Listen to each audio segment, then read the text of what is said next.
The Nike Zoom Fly 5 versus the Hoka Mach X.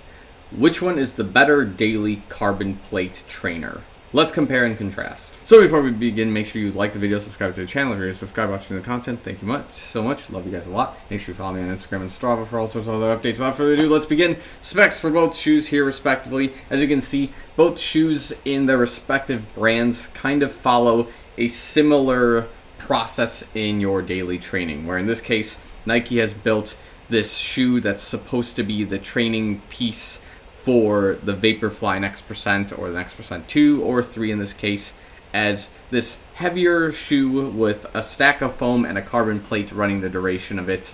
And the same kind of goes here with the Mach X, perhaps the training piece for the Rocket or the Rocket X2 in this case. So in terms of their daily training specialties, as you can probably see from the specs, we'll start here. They're kind of similar in spec for the most part. There's some subtle differences between the two, and I have some 2 cents to throw between both. So we'll start with the Zoom Fly 5 in this case. So as you can tell by the specs, right off the rip, in this size, I do have the shoe at about 10 ounces, almost 300 ounces in this particular, or 300 grams in this case.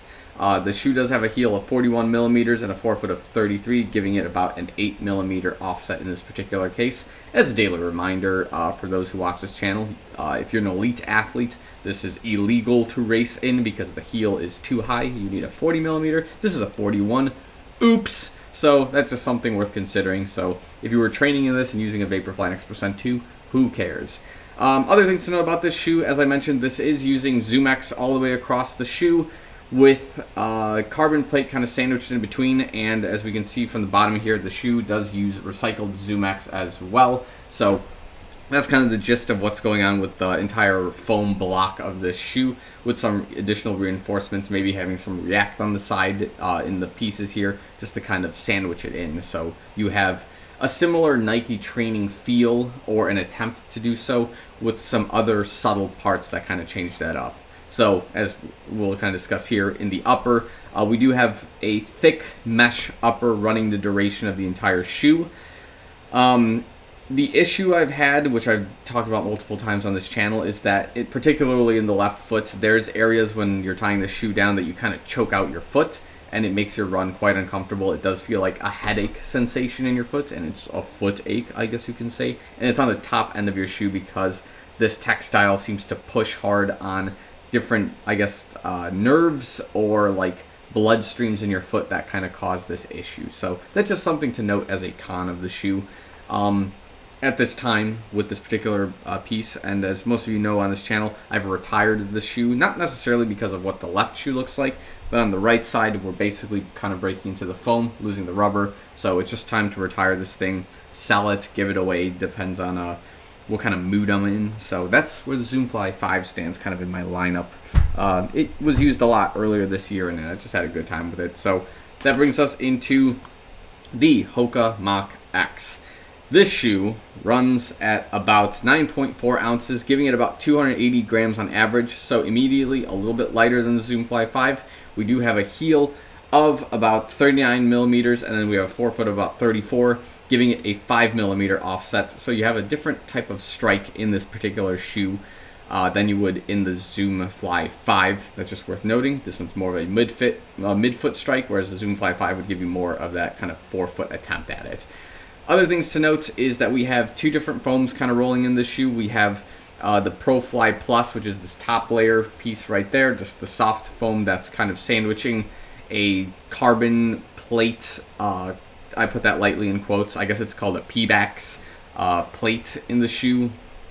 And yeah, it's using a combination of EVA foam and PBA foam in the lower piece of the shoe, including this rubber piece over here, to basically give you the more, I guess, comfortable ride without giving you an unstable ride that you would typically get in a carbon plate shoe, while also using a foam that's durable, gives you a nice response, and just overall does not impede or injure you in the long term when it comes to running in this type of shoe.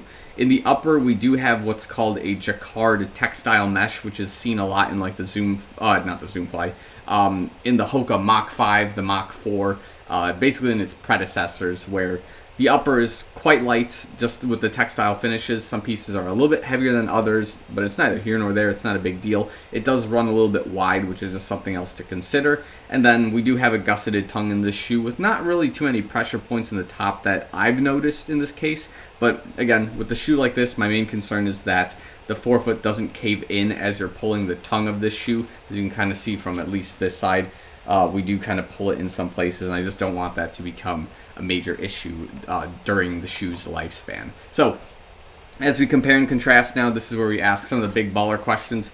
If you had to choose between these two shoes, which one would you most likely go with?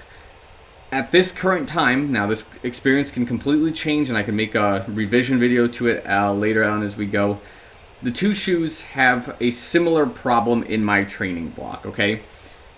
It's particularly in the left foot, and this is the way that the shoe kind of behaves with my left foot during my runs. And I'm not blaming the shoe on this. I'm not blaming necessarily my running form or like my current fitness for this, but the left foot, it does have some choke points when I run on a treadmill, where the shoe feels like the arch of my foot is starting to like strain, and it does end up hurting, and I do have to take a walk in the shoe. And then I also have this upper pinching from the textile up here, right?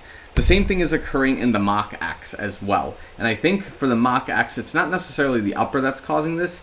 It might be just the offset of the stack height and how the shoe rides, for me in particular, that is causing a similar issue in this particular case. Now, in terms of the right foot, which is like the one that's like working pretty smoothly overall, I like the ride of the Mach X a little bit more than I did the Zoom Fly 5.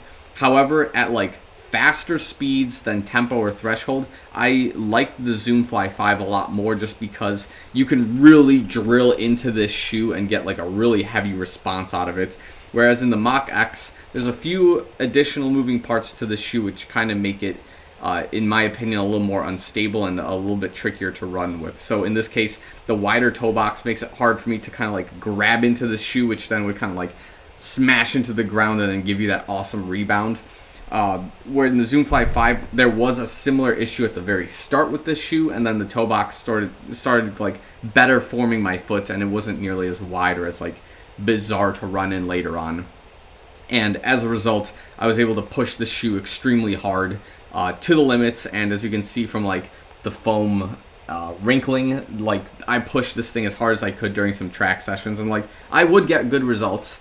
But overall, it's just the lifespan of the shoe was just kind of wearing a little bit quicker than I would have liked to, just because, you know, my running form is kind of a work in progress, I guess you can say. But overall, I did like the experience with the Zoom Fly 5 for that particular case. And then if we just go off those issues, like I think you'll get a better lifespan out of the Mach X with its current configuration with this rubber, I think, just because it's not too... I guess it's not too spiky. That's like a terrible wording for it. But like, as you can see from this like upper or this outsole, there is a bit of some tread that is more of like what resembles kind of spiking, kind of nails in the ground, you can say. And that's going to really grab into the ground, but you'll also burn those off fairly quickly, as you can kind of see after 200 and 250 plus miles. I've really flattened them out. Whereas here, I think the upper or the outsole is a little more balanced, and if you're running on the road primarily, I think this will smooth itself out a little bit better than I would think the Zoom Fly piece overall.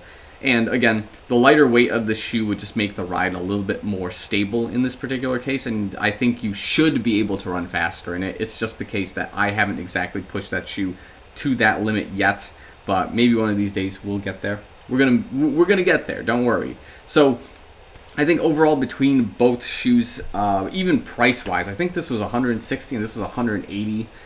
It just depends where you want to take your wallet. Like, this is a shoe that I think you'll have a much more fun time with in the long run, whereas in the Nike Zoom Fly 5, it seems to have a polarized reaction between people. I've really given this shoe a long chance in its lifespan with me, and I know a lot of people disliked it and returned it because they thought it was like more for runners that weighed a little bit more and had larger feet. So that was like Nike's principle behind designing this particular shoe. Whereas I see the Hoka brand, it seems to run their shoes wide all the time. from my personal experience with them. So it's kind of just expected for the shoe to feel a bit wider. So that's just something to think about. But in terms of like my opinion of which one would be the more appropriate carbon plate trainer, again, I think it's just going to come down to your brand loyalty. I think it also depends on your running style. Are you more of an aggressive style runner? Do you want something that's going to last you a little bit longer? Do you want something that is going to get you more speed? So if you're looking for speed, I think the Zoom Fly 5 might be the way to go. If you're looking for something that's going to last longer and has more consistency on your daily runs, the Mach X might be the way to go. So these are kind of questions you got to kind of pin out overall, because I can't give you one definitive answer, because again, something that I alluded to at the beginning of the video is like, neither of these shoes are exactly the perfect carbon plate trainer if we had to just exclusively go off of these two. There are better on the market, in my opinion, but between these two, they have similar flaws but also similar strengths as shoes, which kind of make them different than their competitors, but at the same time kind of pigeonhole them in a spot where you can find better, but for their price range, it's not bad. It's not a bad starter carbon plate training shoe. But just be aware that if you're expecting a carbon plate experience or you're trying to race in these particular shoes, you might not get the results you're exactly looking for in kind of that long run. So yeah, as somebody who's running them both, I just have more experience in the Zoom Fly 5, and that's why I would naturally defer to it. But again, as I continue going with the Mach X, will my opinion change? That's kind of the big question. We don't know yet, but we may see in the future. So with that in mind, if you agree or disagree with the assessment, let me know in the comments below. If you've owned both shoes and you think that the Mach X is just reigning supreme, or you think the Zoom Fly 5 reigns more supreme, also let me know in the comments below. But I think we'll leave the review here. So thanks so much for watching. Appreciate you guys tuning in, and we'll leave it right here. So we'll see you guys in the next one.